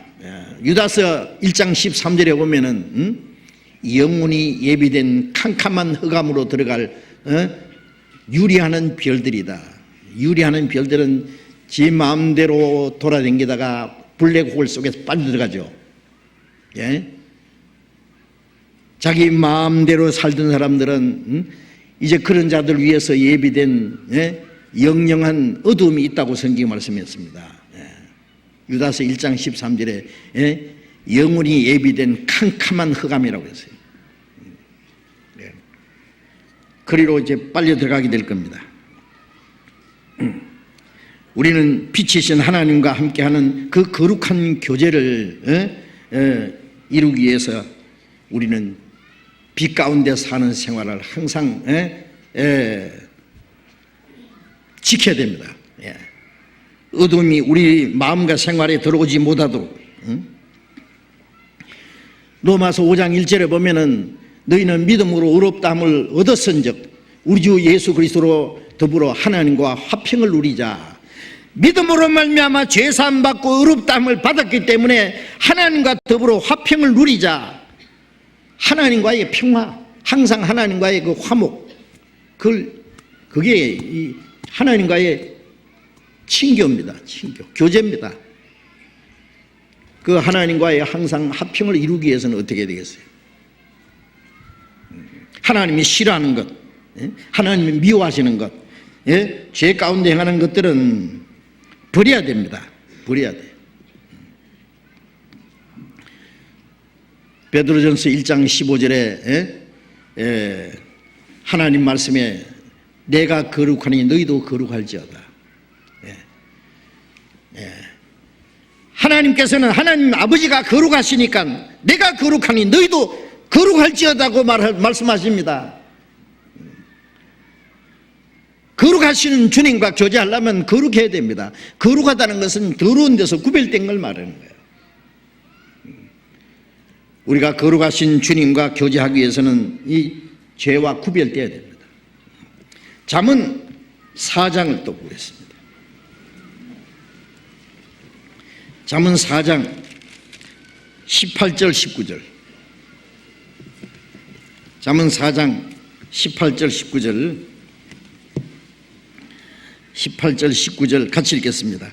의인의 길은 돋는 햇볕 같아서 점점 빛나서 원만한 광명에 이르거니와 악인의 길은 어둠 같아서 그가 거쳐 넘어져도 그것이 무엇인지 깨닫지 못하느니라. 의인의 길은 돋는 햇빛 같아서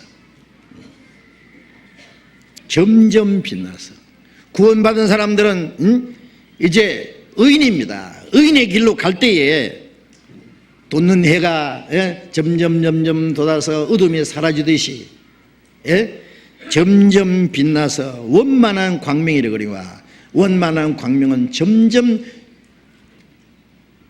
주님과 같은 그 광명에 도달하게 됩니다. 점점 주님을 닮아갑니다. 빛의 아들들이기 때문에 빛이신 하나님처럼 점점 온전해진다 그 말이에요. 원만한 광명에 이르거니와 악인의 길은 어둠 같아서 악인은 어둠 가운데 행해죠. 그가 거쳐 넘어져도 그것이 무엇인지 깨닫지 못해 지옥에까지 떨어질 때까지도 못 깨달을 거예요.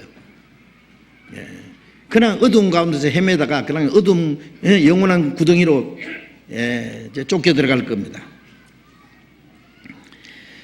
자, 이제 그리스도인들은 빛이신 주님과 함께 교제하는 빛의 아들들입니다.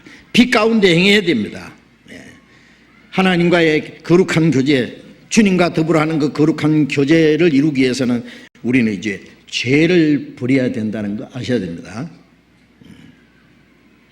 이제 구원받은 그리스도인이 구원받은 이후에 범하는 죄는 어떻게 되느냐?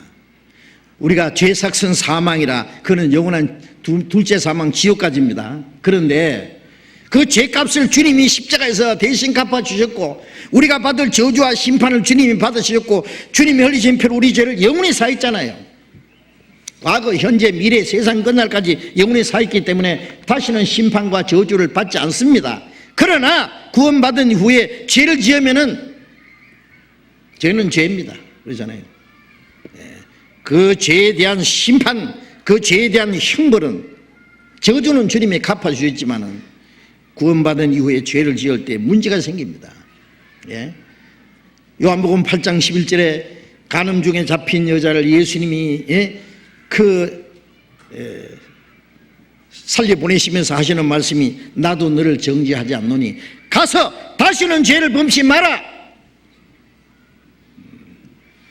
주님이 대신 십자가에 죽어서 우리 죄를 사해 주신 것은 또 죄를 지으라고 사해 준 게 아니에요. 어떤 사람 말하기를, 주님이 내 죄를 영원히 사했으니까 이제 죄 좀 지어도 괜찮겠네. 무슨 소리?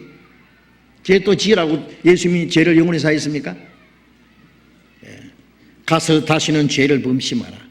죄를 범치 않을 뿐 아니라 거룩함에 참여하기 위해서 우리를 구원했어요. 죄를 짓지 않을 뿐 아니라 이제는 진리 안에서 점점 빛 가운데서 거룩하게, 영광스러운 그 하나님의 나라에 들어가기 위해서 점점 변화되어 가야 됩니다. 다시는 죄를 범치 마라. 로마서 6장 1절에 보면은 우리가 은혜로 말미암아 의롭다함 받았은즉 또 다시 죄를 지으리요 그럴 수 없느니라 그랬어요. 그럴 수 없느니라. 그리스도와 함께 죽은 우리가 어떻게 그 가운데서 또 살리요? 주님이 우리 죄 때문에 죽으셨는데, 우리는 주님과 함께 죄 안에, 주님 죄를 행해서는 죽었다 그랬잖아요. 그런데 어찌 죄 가운데 더 살리요? 죄를 행해서는 죽은 자요 하나님 위해서는 산 자로 여길지어다 그랬잖아요. 이제 구원받은 사람은 다시 죄 가운데 행해서는 안 됩니다. 우리가 영원히 죄를 사했다는 것, 단번에 우리가 구원받으면 멸망하지 않는다는 이 복음을 전하면 우리를 비난하는 사람들이 뭐라고 하느냐 하면, 저 사람들은 한 번 죄 사함 받으면, 구원받으면 앞으로 죄지도 괜찮다고 한단다, 그렇게 우리 비난합니다. 영원히 죄 사함 받았으면 멸망하지 않습니다. 그러나 죄 지어도 괜찮다고 가르칩니까? 죄 짓지 말라고 가르칩니다. 요한일서 2장을 보겠습니다. 요한일서 2장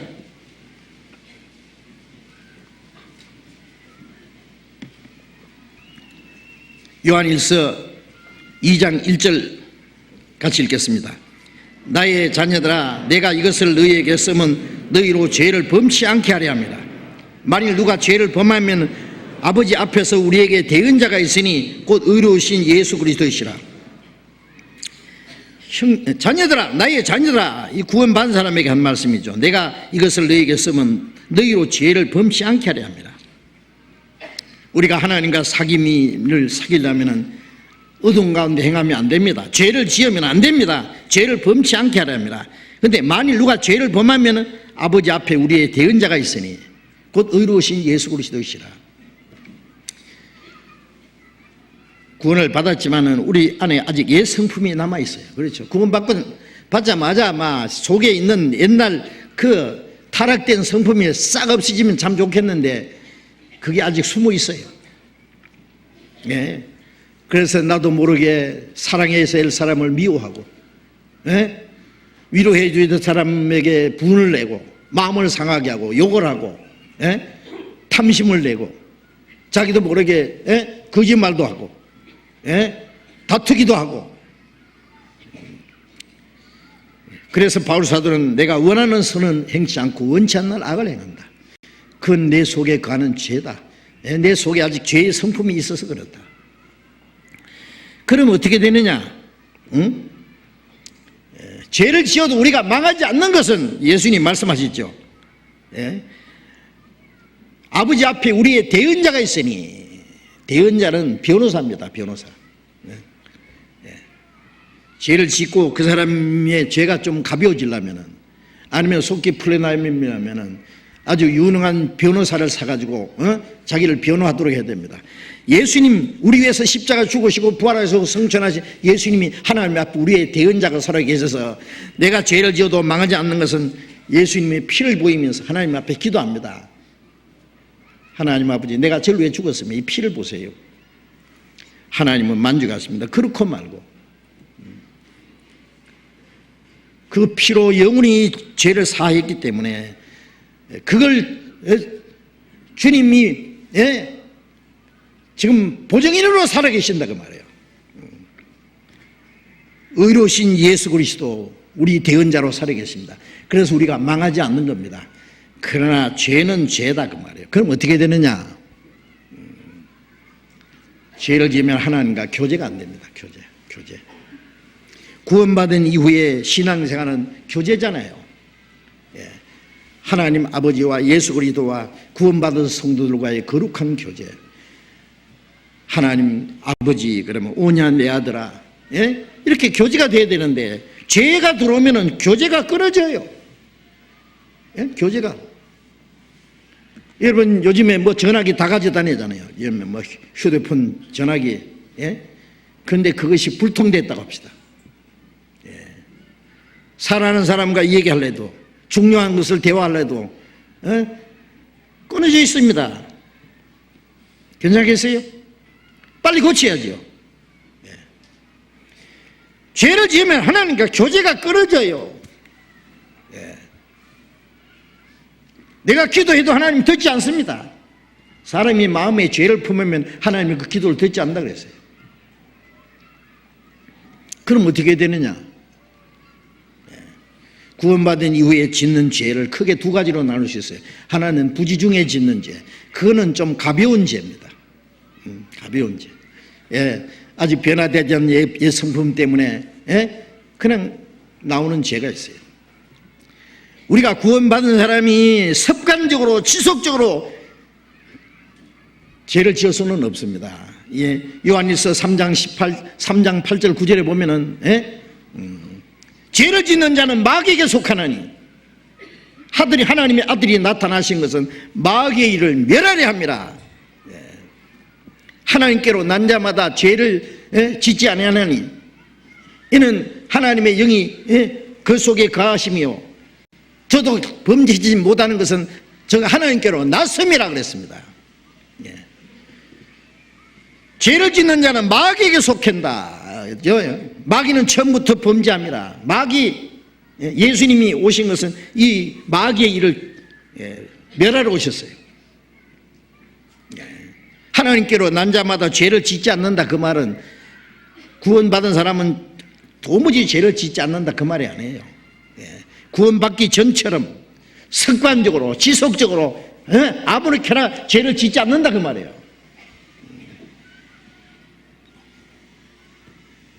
양은 길을 가다가 또랑에 빠지면 펄쩍 뛰어나옵니다. 돼지는 가다가 또랑에 빠지면 뒹굽니다. 잘 됐다고, 그죠? 구원받지 않은 사람은 죄를 즐깁니다. 아세요? 구원을 받은 사람은 혹시 죄가 들어오면은요, 아차하고 펄떡 뛰어나오는 힘이 있습니다. 아세요? 구원받은 사람이 죄를 즐기고, 그리고 지속적으로 습관적으로 계속 죄를 짓는다면은 그 사람 구원받았다고 할 수 없어요. 구원받은 사람이 어떻게 그렇게 계속적으로 죄를 즐기고 살 수 있어요?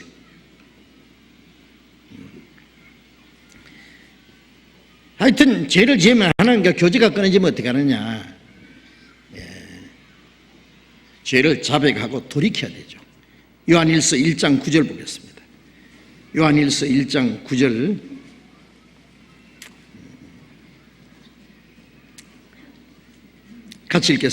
같이 읽겠습니다. 만일 우리가 우리 죄를 자백하면은 저는 미쁘시고 의로우사 우리 죄를 사하시며 모든 불의의 수리를 깨끗게 하실 것이요. 만일 우리가 우리 죄를 자백하면, 우리가 빛 가운데 행한다는 것은 도무지 죄를 안 짓는다 그 말보다도 빛 가운데 행하는 사람은 죄를 지으면은 죄를 즉시 드러냅니다. 죄가 죄로 드러납니다. 어둠 가운데 하는 사람은 죄를 지어도 심상하게 죄로 여기지 않아요. 빛 가운데 있는 사람은 죄가 드러납니다. 그러면 우리 죄를 자백해야 됩니다. 자백하면은 저는 미쁘시고 어려워서 우리 죄를 사하시며 자백하고 돌이켜 순종하면은 하나님 우리 죄를 사하시고 모든 불의에서를 깨끗게 한다는 말은 하나님과 교제가 이루어질 뿐 아니라 죄를 지을 수 있는 마음까지 없애버려요. 은혜로 죄를 용서해 주시고 진리로 우리를 깨끗하게 해주십니다. 다시는 그런 죄에 빠지지 않도록 도와주실 거예요. 그런데 그래서 우리는 죄를 지으면은 자백하고 돌이키는 게 필요합니다. 큰 죄나 작은 죄나 형제를 미워한 일, 남의 감정을 상하게 한 일, 뭐 가벼운 거짓말이나 남을 해롭게 한 일이 있으면은요 솔직히 하나님 앞에 자백하고 사람에게도 자백해야 될 때가 있습니다. 잘못했다고 미안하다고. 자기 잘못을 뉘우치는 사람은 훌륭한 사람입니다. 자기 죄를 숨기는 사람은 비겁한 사람입니다. 하나님과 사람 앞에 자백하고 돌이키고 순종하면은 하나님과 교제가 다시 회복됩니다. 여러분들 휴대폰 고장나면 그거는 얼른 고쳐야 될 줄 알면서 하나님과 교제가 끊어져서도 그걸 모르고 계속 살아가요. 죄를 그대로 숨겨놓고 기도하면 하나님 뭘 하실 것 같아요? 야, 잠깐, 너 그 문제부터 해결하자 그래요. 마음에 숨은 죄를 놔두고 뭐 하나님께 뭘 자꾸 얘기를 하느냐고 그래요. 그 문제부터 해결하고 그 다음에 얘기하자 그래요. 교제를 해보게 됩니다. 신앙생활은 대강 적당하게 자기 편리한 대로 살아가는 게 아니다 그 말이에요.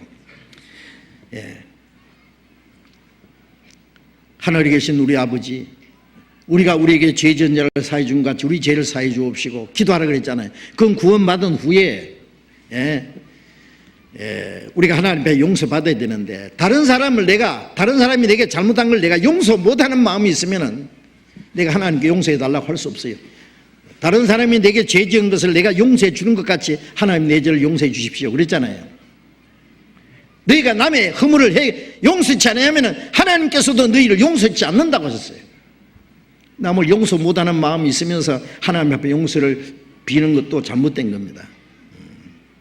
용서 못하는 그 마음을 먼저 회개해야 되죠. 그리고 또 그리스도인이 지어서는 안 되는 죄가 있습니다. 그게 뭐냐? 고의로 짓는 죄입니다. 이거는 중한죄입니다. 중한죄. 그리스도인이 지어서는 안 되는 죄인데 신앙생활에 나태하게 살 때에 마귀의 시험을 받아가지고 그런 죄를 지을 수도 있어요. 이거는 계획적으로 거짓말을 해서 남을 속여먹었다. 계획적으로 남의 돈을 떼먹었다. 도둑질했다. 부모에게 불의했다. 간음죄를 지었다. 형제를 미워하는 마음을 가지고 있다. 남을 이간시켰다. 비방했다. 이런 것들은 그리스도인이 지어서는 안 되는 죄입니다. 아시겠어요? 그럼 어떻게 해야 되느냐? 시험을 받으면 그런 큰 죄를 지을 수도 있는데 자백하고 돌이킬 뿐 아니라 하나님 앞에 징계를 받을 각오도 해야 됩니다. 징계가 있습니다. 히브리서 12장 잠깐 봅시다.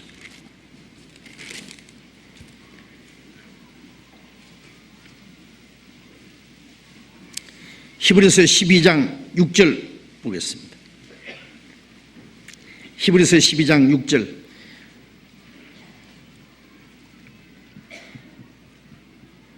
(6절) (7절) 같이 읽읍시다. 주께서 그 사랑하시는 자를 징계하시고 그 받으시는 아들마다 채찍질하심이라 하였으니 너희가 참으면 징계를 받기 위함이라. 하나님이 아들과 같이 너희를 대우하시나니 어찌 아비가 징계하지 않는 아들이 있으리요. 주께서 사랑하시는 자를 징계하시고 받으시는 아들마다 채찍질하시고. 남의 자식은 안 때리죠. 남의 자식은 잘못해도 안 때려요. 왜 남의 자식 왜 때립니까? 내 아들이기 때문에, 내가 사랑하기 때문에 엄히 징계합니다. 하나님은 자기 자녀를 징계하십니다. 하나님이 우리를 사랑하시지만은 죄까지 사랑하지 않습니다. 예? 엄한 아버지입니다. 너희가 참으면 징계를 받게 합니다. 하나님의 아들과 같이 너희를 대우하시나니 어찌 아비가 징계하지 않는 아들이 있으리요. 징계는 다 받는 것이오늘 너희에게 없으면 사생자의 참아된 아니라. 어떤 사람 죄를 짓고도 하나님이 징계를 나를 안 때리시는 거 보니까 나는 막둥이인 모양이에요. 쓸데없는 소리 하지 마세요. 사생자가 아닌지 생각해 봐야 돼요. 참아들이 아니다 그 말이에요. 다윗이 하나님께 죄를 지었습니다. 나단 선지자에게 죄를 책망을 받고 나서 얼마나 철저히 회개했습니까? 그게 시편 51편에 기록되어 있잖아요. 철저히 회개하고 돌이키고 순종했습니다. 인간이 지을 수 있는 최고 죄를 지었습니다. 간음죄 짓고 살인죄 지었고. 그날 다윗이 얼마나 회개하고 돌이키고 했을 때 하나님이 징계는 막 몇 배나 막 몇십 배, 몇백 배 아마 징계를 받았어요. 그러나 하나님은 다윗을 사랑하셨습니다. 다시 축복해 주셨습니다. 여러분, 죄를 지으면 반드시 징계가 있다는 거 잊지 마셔야 됩니다. 하나님은 다 아십니다. 징계를 받을 때 징계를 경역이면 안 됩니다. 우리 자랄 때요, 부모님에게 꾸지람 받고 매 안 맞고 자란 사람 있어요? 어떤 사람 나요 자랄 때요, 아버지한테 한 차례도 매도 안 맞고 컸어요. 그래, 한 번도 잘못한 거 없어요? 그런 사람 가만히 보면은요 천방지축입니다. 아시겠어요? 나중에 하는 꼴 보면요 문제합니다. 자문이 뭐라고 했어요? 자식을 때리라, 죽지 아니하리라. 자식이 마음대로 해간도록 내버려 두면 그 자식은 나중에 어미의 근심거리가 될 거다. 엄한 부모 밑에서 효자가 나온다는 말이 있어요. 하나님은 우리를 징계하십니다. 우리를 사랑하시기 위해서, 사랑하시기 때문에 우리를 돌이켜서 거룩함에 참여케 하기 위해서. 그런데 징계를 받으면서도 징계받는 것을 모르는 것이 또 문제입니다. 우리가 구원받은 이후에 징계를 안 받는 사람이 거의 없을 정도로 징계를 받습니다. 아세요? 그 징계가 여러 가지로 나타나요. 신앙적으로도 나타나고, 정신적으로도 나타나고, 물질적으로도 나타나고, 가족과의 관계도 나타나고, 여러 가지로 나타납니다. 징계를 받으면은요, 자문에 보면은 미련한 자는 미련한 게 징계라. 징계를 받으면 성경도 안 깨달아져. 아세요? 신앙생활이 제대로 안 돼. 정신적으로 고통을 받아요. 물질적으로 남의 돈을 떼먹으면 몇 배 손해볼 각오해야 됩니다. 반드시 하나님이 어떤 방법으로든지 뺏어가 버릴 겁니다. 육신적으로. 그래서 고린도전서 11장에 보면은 고린도 교인들은 징계를 받아가지고 약한 자, 병든 자, 죽은 자도 적지 않다 그랬어요. 우리가 꼭 병이 나서 약한 것이 징계로 말미암아 그렇다는 건 아닙니다. 그러나 징계로 오는 것이 많습니다. 그래서 고린도 교인들은 징계를 받아가 약한 자, 병든 자, 잠자는 자, 죽은 자도 적지 않다. 이런 자들 사탄에 대해서 육신은 멸하고 영은 주 예수의 날에 구원받게 합니다. 확실히 구원받았으면은 하나님이 징계를 내도 멸망은 없습니다. 그 심한 경우는요 죽이버립니다. 저 살려두면 안 되겠다 싶으면 하나님 데려가세요. 죽는 거 끝난 게 아니라 주님 앞에 가면 심한 책망이 또 있을 거예요. 그래서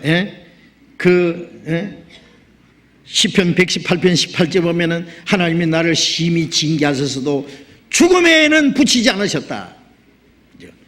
심히 징계하셔도 주기까지는 하지 않습니다. 우리를 사랑하시기 때문에. 그러나 징계가 있습니다. 징계가 무서워서 순종하는 것이 아니라 하나님의 은혜에 감사하고 보답하고 기쁘게 주님을 섬겨야 될 겁니다. 징계가 반드시 있다는 것 생각하셔야 됩니다. 그래서 우리가 징계를 받을 때 철저히 돌이키고 하나님 말씀에 순종하면 하나님이 모든 걸 다시 회복시킵니다. 빨리 돌이키는 만큼 빨리 회복시켜요. 회복시키면은 그 전에보다도 더 큰 축복을 줄 수도 있습니다. 그러니까 징계 받을 때 낭망하지 말고 철저히 돌이키고 회개하면은 하나님께서 모든 걸 회복시키시고 더 신앙생활을 더욱 잘할 수 있도록 하나님이 도와주실 겁니다. 구원받은 이후에 우리의 신앙생활은 하나님과의 교제가 계속되도록, 교제가 끊어지지 않도록, 하나님과 함께하는 거룩한 교제, 구원받은 성도가 무리 안에 거룩한 교제, 그 교제 생활을 계속 지속해야 되는 것이 신앙생활입니다. 오늘 여기까지 말씀드리겠습니다. 기도하겠습니다. 자비로우신 우리 아버지 하나님, 하나님이 작정하신 마지막 시대에 이 험악하고 죄악이 충만한 세상, 하루 동안에도 무슨 일이 일어날지 알 수 없는 마지막 때를 달리고 있는 이 시대에 우리가 하나님의 은혜를 깨닫고 구원받게 하신 것 감사합니다. 이제 우리를 주님 몸된 교회 안에서 주님과 함께하는 거룩한 교제 안에 우리를 두신 것을 감사합니다. 우리와 함께 하시고 우리 가운데 두루 행하시며 우리의 연약함을 담당하시고 우리를 항상 지켜주시고 인도하시는 주님, 우리를 붙들어 주시고 주님 안에서 하나님과 함께하는 그 거룩한 교제 안에 우리가 항상 머물러 있을 수 있도록, 그 교제 안에 함께 기뻐하고 함께 하나님을 섬기고 함께 주님께 영광을 돌리며 하나님의 뜻과 영광을 위해서 살 수 있도록 도와주시옵소서.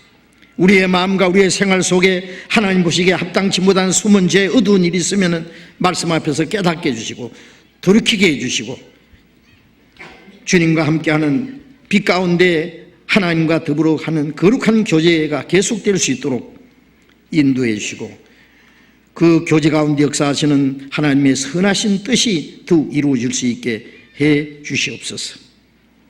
다음 주간에 열리는 이번 축의 수양회 때도 많은 영혼들이 주님 앞에 돌아와서 구원함을 얻을 수 있도록 역사해 주시고 이 일을 위해서 우리를 주님 뜻대로 귀하게 사용해 주시옵소서. 전 세계에 있는 우리의 모든 교회들, 전국에 있는 교회들, 주님의 복음을 담대히 전하는 가운데 날로 구원받는 역사가 계속 일어나도록 주님이 함께 역사해 주옵소서. 주 예수님 이름으로 기도드렸습니다. 아멘. 우리 찬송가 27장 같이 하겠습니다. 찬송가 27장.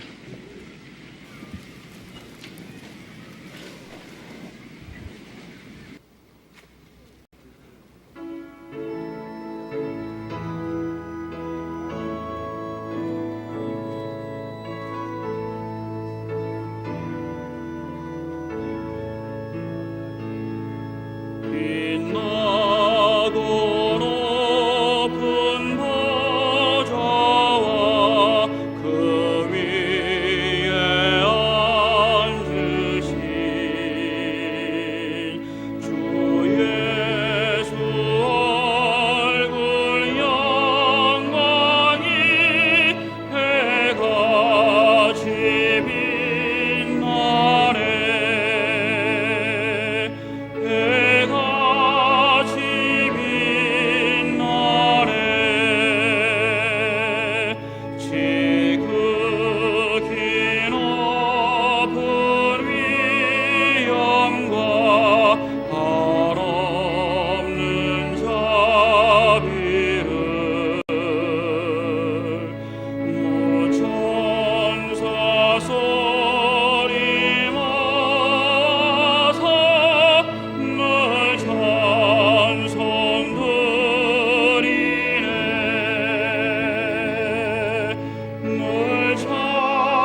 장로님 광고해 주시겠습니다.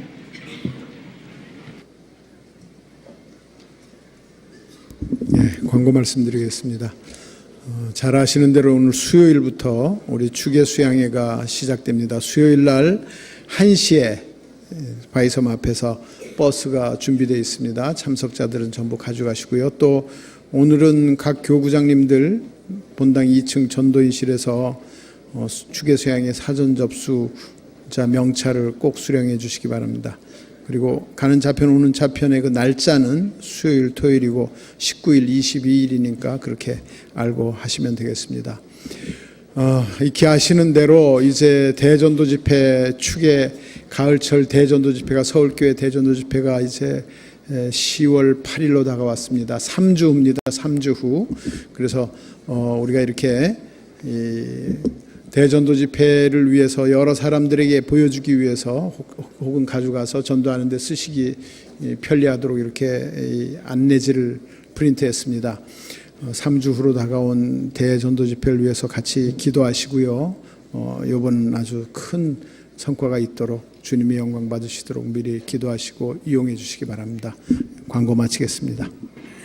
이번 추계 수양회를 위해서 계속 기도해 주시고 전도하실 분들 미리 다 계획하셨죠? 이번에도 수고 많이 하셔서 많은 분이 구원받도록 도와주시기 바랍니다. 마치겠습니다. 자, 이렇게 하시기 바랍니다.